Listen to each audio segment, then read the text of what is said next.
La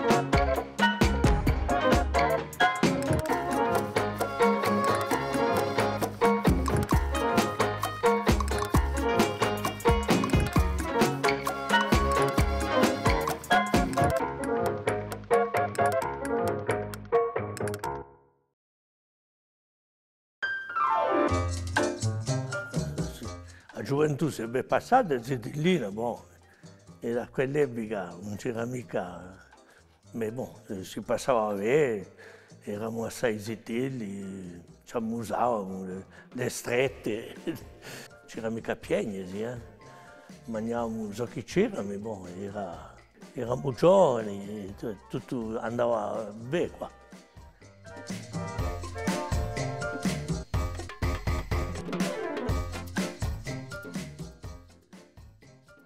Anche tutto ciò che si passa, la vita è cara, il lavoro, penso che non c'è più che, come dire, il turismo. Penso che c'è troppo turismo e mica abbastanza mestieri. Ero anche raro, in Carriese non c'è manco più un bancarario. Prima c'era un'impresa, eravamo 7-8. C'è pieno di mestieri così, per fare gas e tutto. Artigiani, corsi, ce ne aveva poco. Faceva mancare di ricchezza un paese perché i soldi ce ne vanno piuttosto che le unioni di questa parte qui.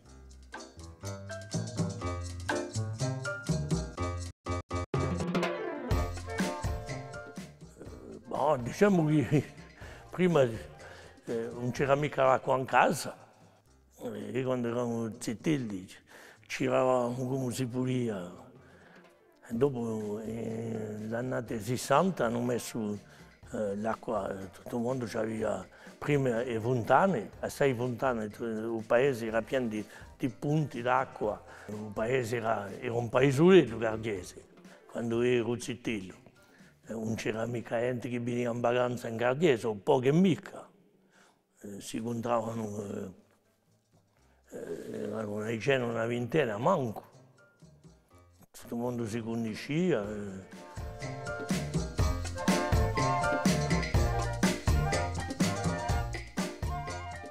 No, io sono sempre stato ottimista, cioè, io ho sempre creduto. Io comincio solo perché ho sempre creduto che si può avanzare. Penso che ci sono che lavorano e a corsa che avanzerà lì stessa.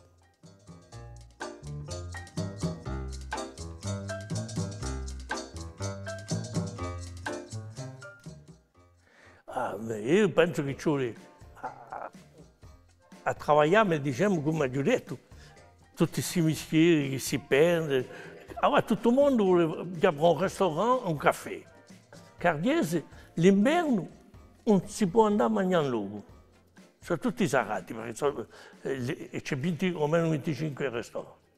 Non c'è nessuno che vuole andare a imparare un mestiere, un bancarario, un mazzagano, come con Giovanni, sarebbero se si mettevano a imparare questi mestieri.